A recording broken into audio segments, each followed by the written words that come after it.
Hi, good morning, good afternoon, good evening, whatever the case may be. I wanted to make a video to talk about stadiums and the economy and investment and the role of government in all of these things.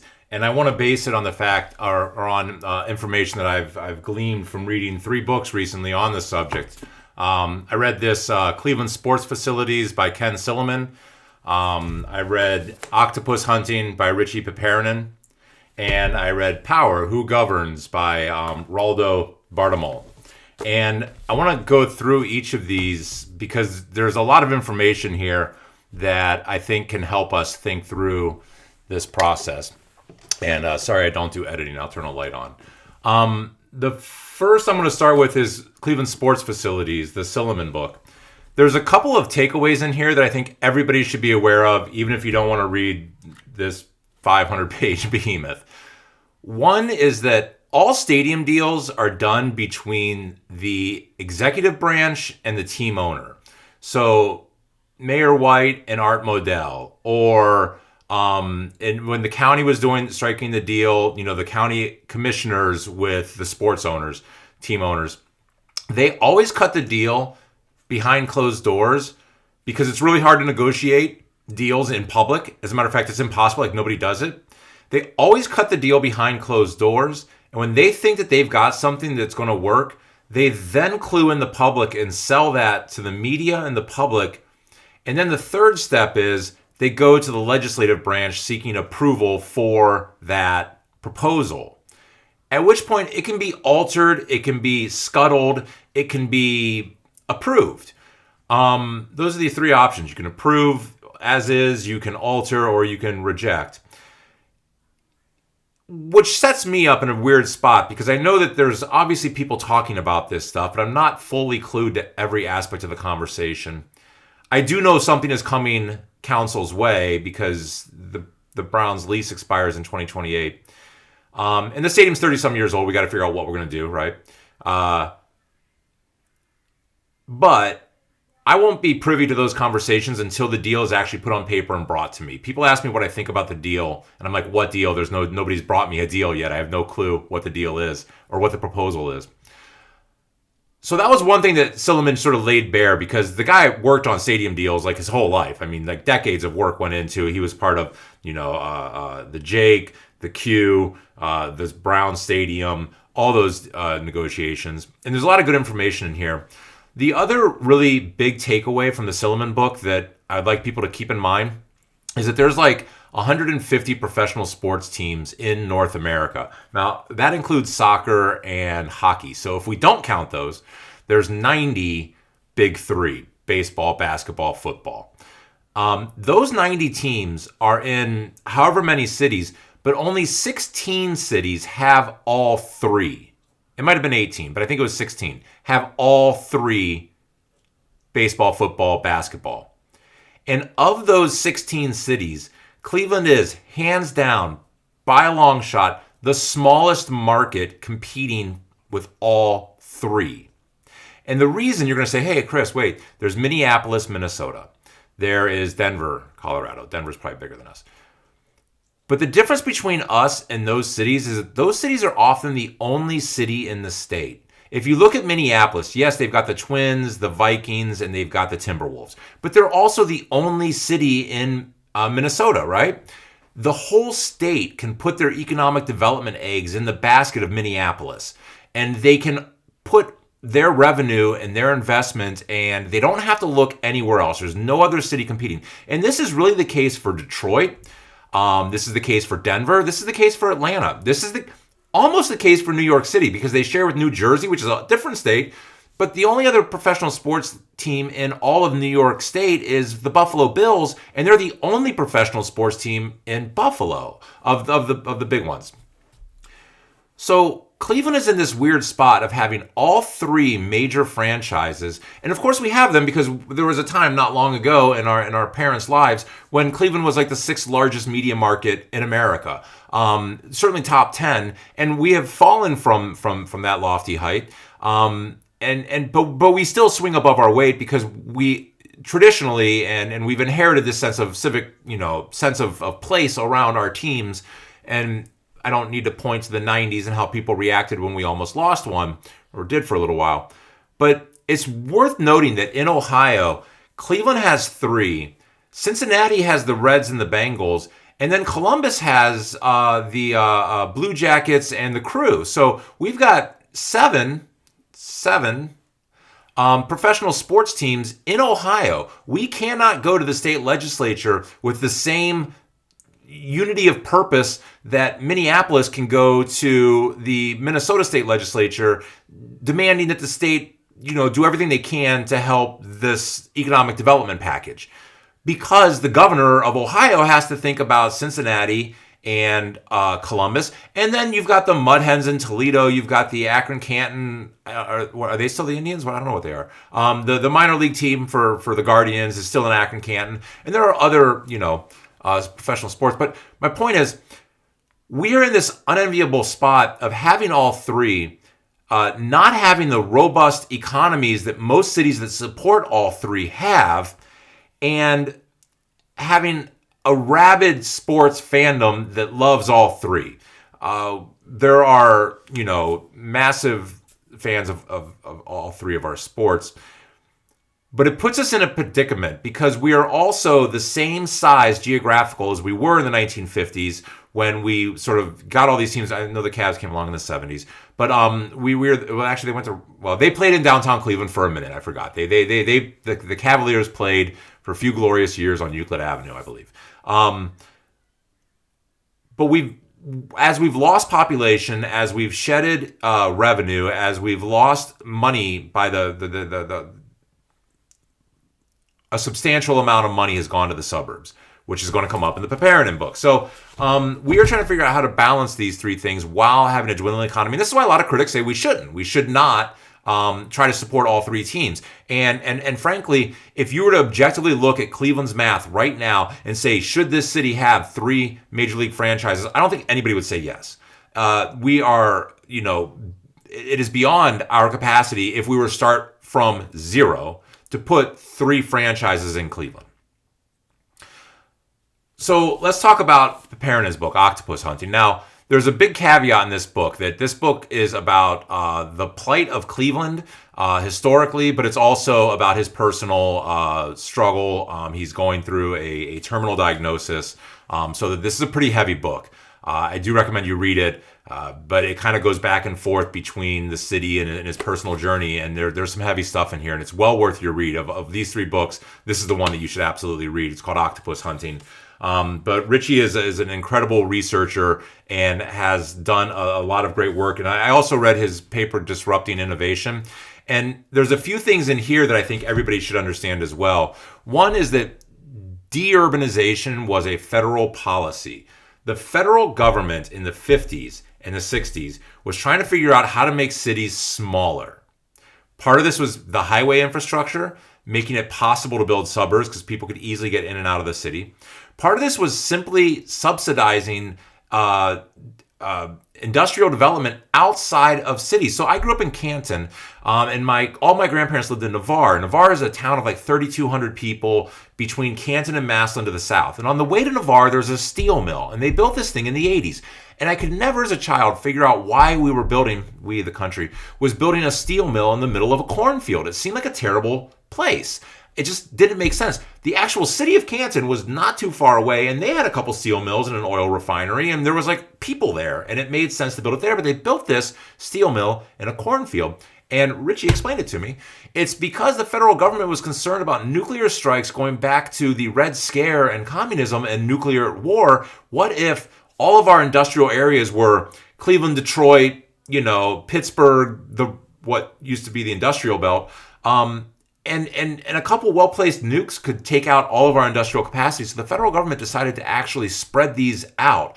And they thought this would bring economic development to other parts of the country as well. They kind of saw this as a way to help the rural poor have access to these manufacturing, these sort of low education threshold. You didn't need college degrees to go work in these places.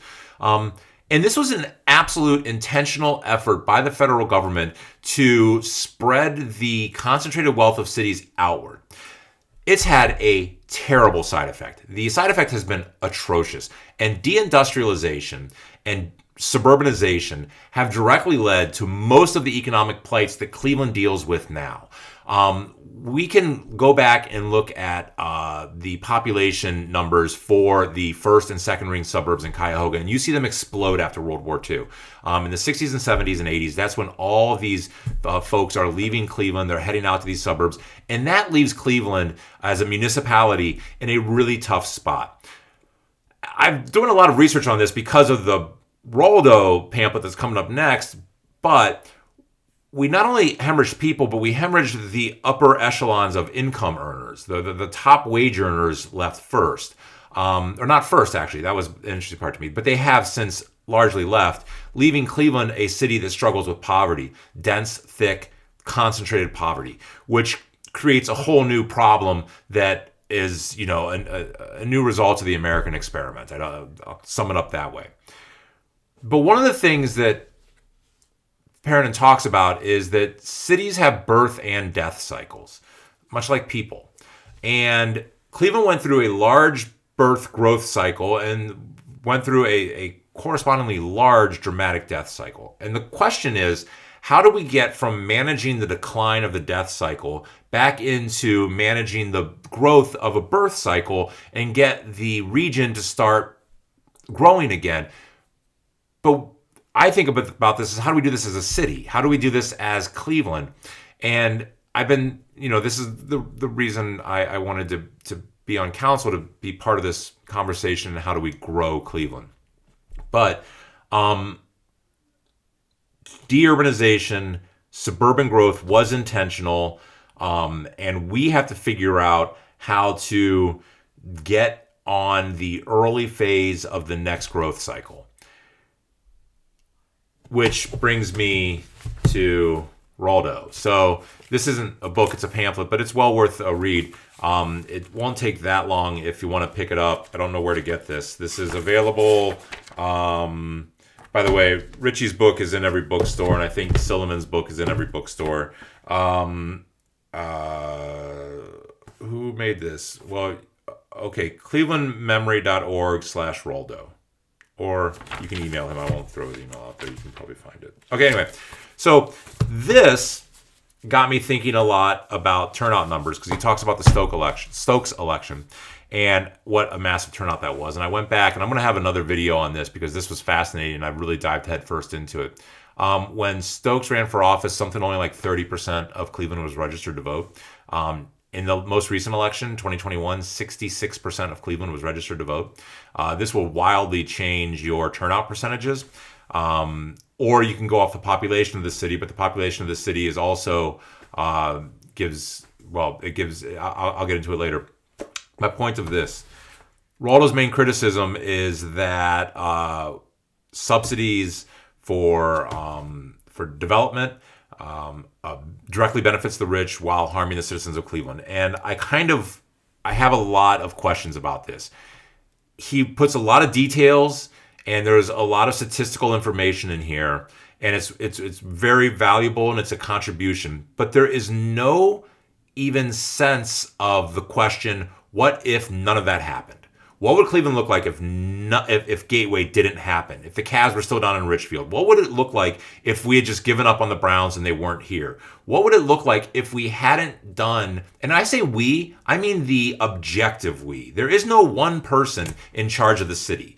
There is a rotating cast of characters who win elections and lose elections over the course of decades. There is no one person. But actually, I think we have a problem where we talk about the power structure like it is some big person that we can all just be mad at. The power structure is a bunch of different people. Not enough. I would argue that we need more elected officials. But over time, and there is no one person to point at, but over time, elected officials have been giving abatements and TIFs to development. And there is no discussion about what would it look like if we didn't. And that's really important. If the Cavs were still in Richfield, if the Browns were gone, let's pretend we did build a baseball stadium anyway. There'd be one major sports team downtown. Silliman points out in his book that during the recession of 2008, when everything lost value, the 3-block radius around Gateway did not lose value. Actually, it's gone up faster than everything else. We can point to other parts of the city, the Euclid Corridor, we can point to Detroit Shoreway, where public investment in infrastructure has actually buoyed property values, which in turn gives us more revenue to spend,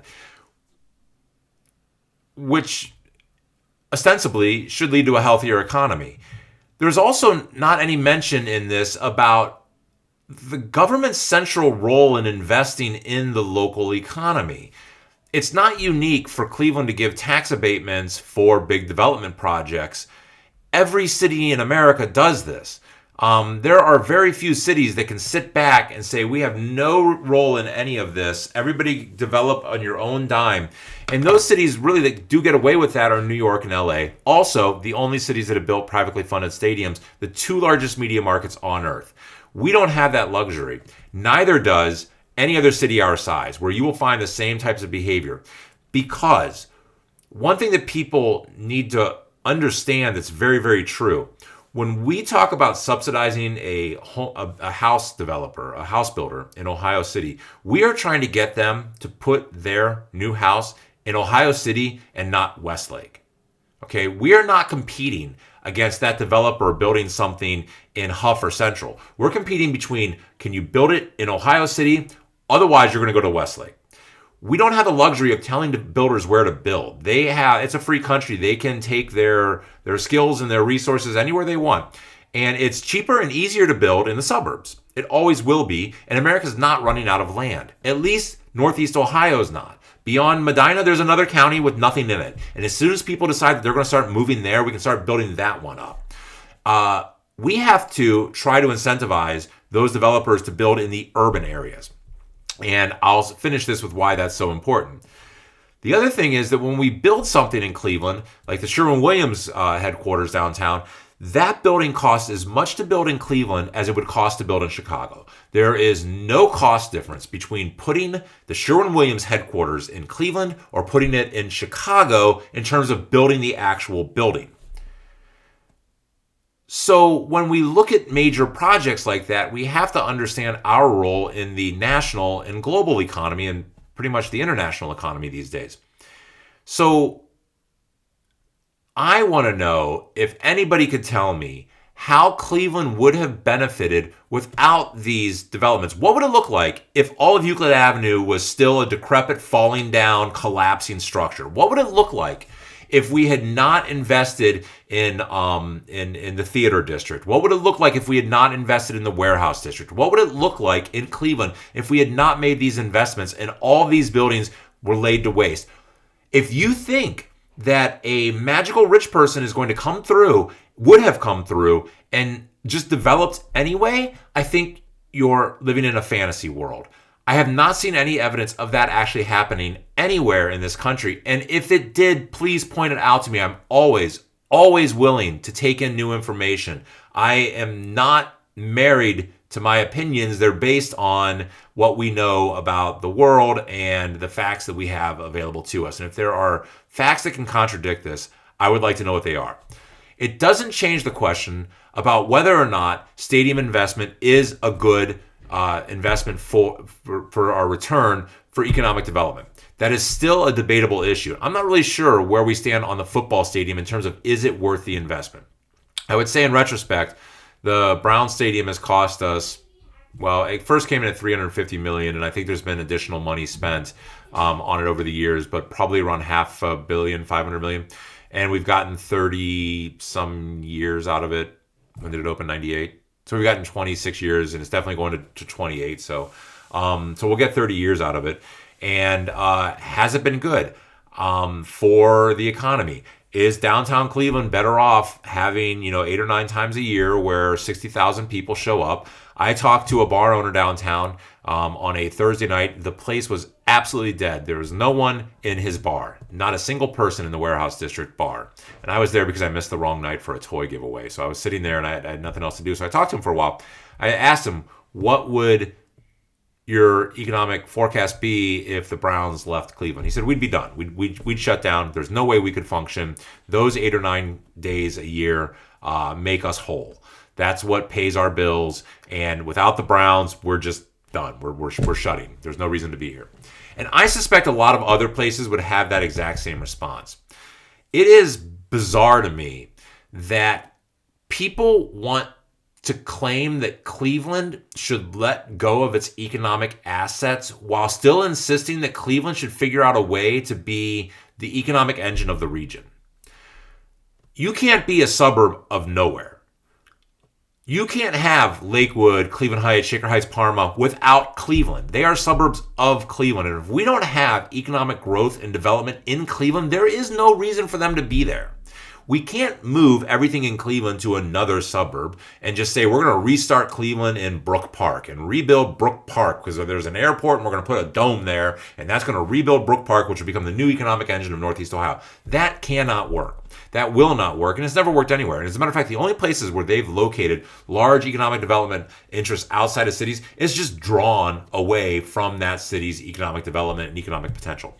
I think the question for Clevelanders is, do we continue to fight and struggle to finance 3 major league franchises? We have losing investments on public facilities all over the place. In my neighborhood, in Old Brooklyn, we've got the Low Park Stadium, which was built for like lacrosse and soccer.